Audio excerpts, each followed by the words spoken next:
channel. Welcome to Nayte and Sade. Hello, welcome. And today is just going to be a real short video. I bum rushed my parents. And we have a surprise because they've been married for quite a long time. I always get it wrong with 52 years. 37 years. So that is quite a long time. And being around a lot of people, even in church, out of church, we don't know very many people that have been married for that long, except for your parents. You know. Yeah, well, they are still about, I think they're at almost 30. Yeah, next year they'll be 30, so they're 29 this year. Okay. Oh, wow, okay. Mm-hmm. So what we've done is, because the basis of our videos and what we're doing is relationships, marriage, and things like that. So and this is strictly like spur of the moment. They don't know what I'm going to ask them. They don't know. They have no idea. So they're actually being good sports. They're sitting here, and they're probably just going to nail it. But what we want to do is we want to find out from a couple that's been married for 37 years. Mm-hmm. First question is, give everybody one tip or trick to make your marriage as enjoyable as it can be. You want to go first? You want me to go first? Ladies always first. For men and male and female, I would say the one tip that I would give is to not make it about you, because it's not about you. It's about the other person's relationship. And I definitely agree with that, simply because I tell myself all the time, it's not about me. It's not about me. It's not about me. And there's a reason for that. So. And I don't tell myself that all the time until after the fact. Then I realize, you know what? It's really not about me. It's about the both of us. So. Awesome. That's great. That's great advice. Well, give us a little backstory. When did you guys meet? That's not my lane.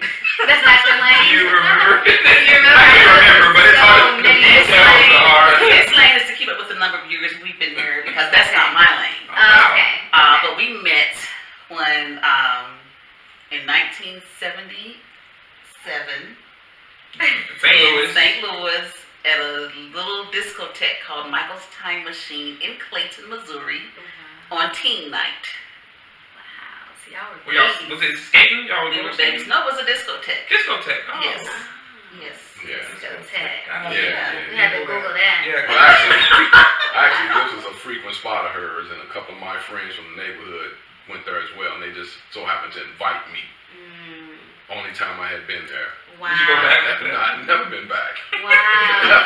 So you did that one night, Yes. and look at y'all And now. here we are. And 37 years later. Wow. I'm here because we were at the discotheque. Yes, Michael's Time Machine. Wow. That's awesome. Well, y'all, my parents are. A lot of people. I was talking to a group of guys the other day, and they were talking about how they didn't have a good relationship with their parents. This one guy kept ignoring. We're at the gym playing ball, and the guy kept ignoring his phone. And I was like, man, who you got calling you? Do you need to answer that? And he was like, nah, man, it's just my folks. I was like, you're ignoring your folks like that? And he went on to tell me how he gets annoyed. He doesn't like his parents. And about 4 more guys chimed in about how they stay away from their parents. Their parents are always in their business, yada, yada. And I tell them, I'm like, hey, man, I have a great relationship with my parents. And they looked at me like I had 2 heads. And then I went to talk on how I have a great relationship with my wife's parents and how we're blessed because she has a great relationship with my parents. She calls her more than she calls me. So a lot of people ask me about that dynamic, and I'm like, really, I don't think that's anything we can give advice on, y'all's relationship or whatever. We just got blessed in that capacity to where I have a cool mom, my wife's cool, they get along because they're both cool. And so I think that question, I don't think there's anything you can give on advice for a daughter-in-law, mother-in-law relationship or mother-daughter relationship, or do you have anything you think you can add to that? Or I just think you have to remember to be respectful that, the daughter-in-law or the son-in-law that you get is an adult, and they are marrying your child because your babies are always your babies. And the Bible says the two shall become one. So you have to step back and allow that process to take place. Yes, you can offer advice and you can offer suggestions, but if they don't take that advice or those suggestions, then, it's not your place to get upset, or to do anything that's going to come between their relationship as spouses, as husband and wife. So just be supportive and remember that they're adults, they're not babies anymore. That's good, because it's awesome that I have a mother-in-law. Like, I don't even consider you guys like my parents-in-law. Y'all are like my second parents.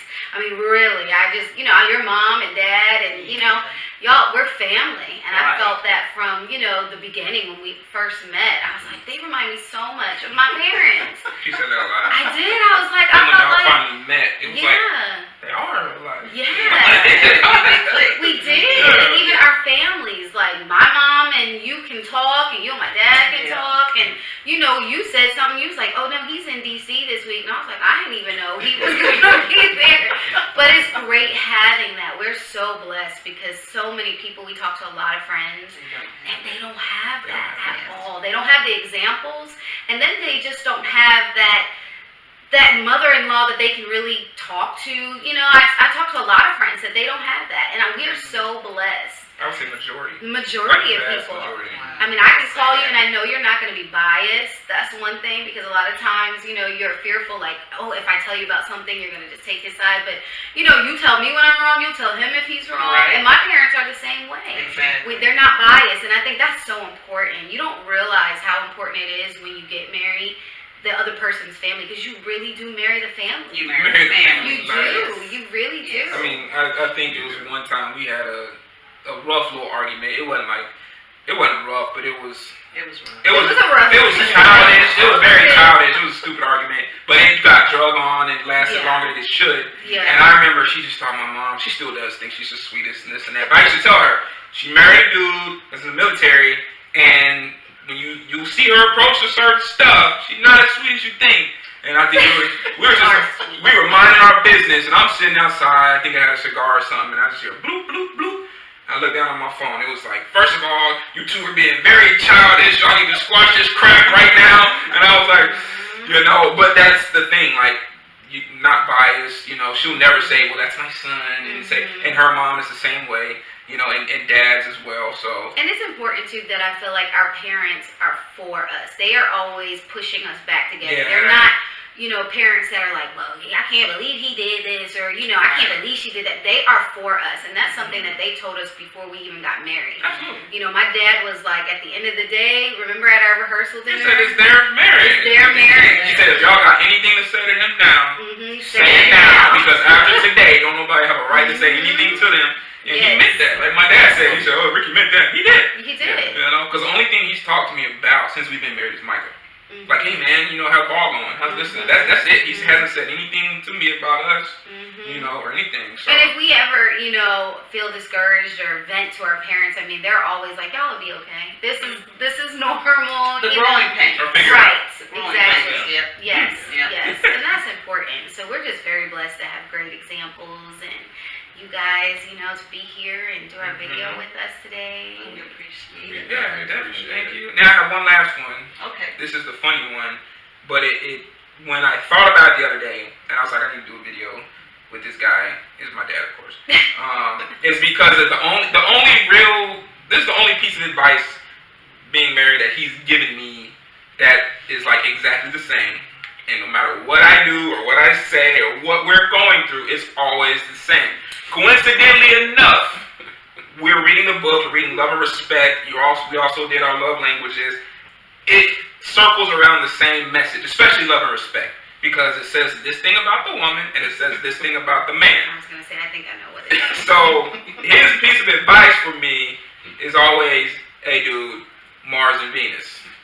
That's it. But when we read these books, that's what they talk about. Men are different, women are different. That's why I was talking about that book. What was the Steve Harvey wrote? Think Like a Man. Act Like a Lady, Think Like a Man. You can't because you're not a man. You can learn the tendencies of a man. You can learn where your man going, what he's doing. You can't think like me because you're not. Just like I can't think like her, because I'm not her. So where did that come from? Yeah, definitely. I know the experience of it. That's where you got it from. Pretty much, yes. There's definitely a book out there. Women are from Venus, men are from Mars, and men and women are different. Yeah. Sort of like two different planets. And once you understand that and know that, then all should be good. Yeah. So you see how simple not it is? necessarily. No. But Go ahead, elaborate. Just you explain. You would think that knowing that we think differently would make it all good. That that I will be able to look at a situation and say, oh well, he's not going to view it the way that I view it because he thinks differently.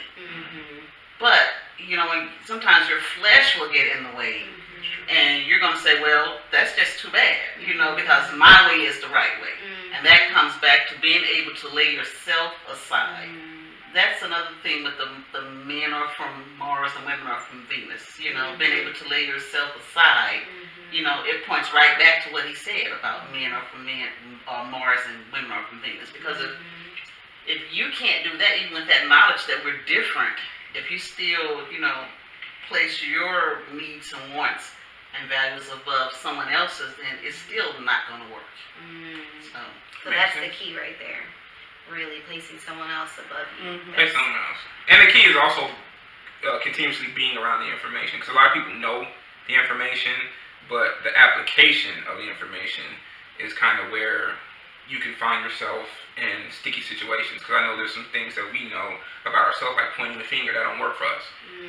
Worry about yourself, and then we know that, but applying that on a daily basis is where we have to constantly be reminded of that. So we just want to give you all a little treat, and you'll see some more videos with them in the future. This was just a spur of the moment thing. They weren't even ready for this. I told them, hey, I might do it, and they're like, okay, yeah, whatever. But I think they're surprised that we actually broke out the camera and did it. But I think it's 4:30. She's got to get to rehearsal, our rehearsal, and I think she's actually late. Sorry, Will, if you see this. But we appreciate y'all tuning in again. This is what are your names? Y'all didn't say your names. Oh, I'm Nedra Russell. And I'm Mr. Russell. The mayor, they call him. The mayor. Russell is Anthony. So 37 years. Would you do it all again? Yes. Yes. You have to say that. I You know. said her fast. But you know what though? The best thing, I think I've seen not a difference in them, but the whole nother side of them with the grandkids. It's crazy. Like I remember how we got lit up as a children, and the grandkids, they just get the, what do you want? Can I give you more? What more can I give you? And I was just like, go outside, But thank you for watching. Yes, go like the video, subscribe, share it, do whatever you gotta do. Tell your mama and your friends, everybody. And we'll talk to y'all later. All right. Bye. Bye.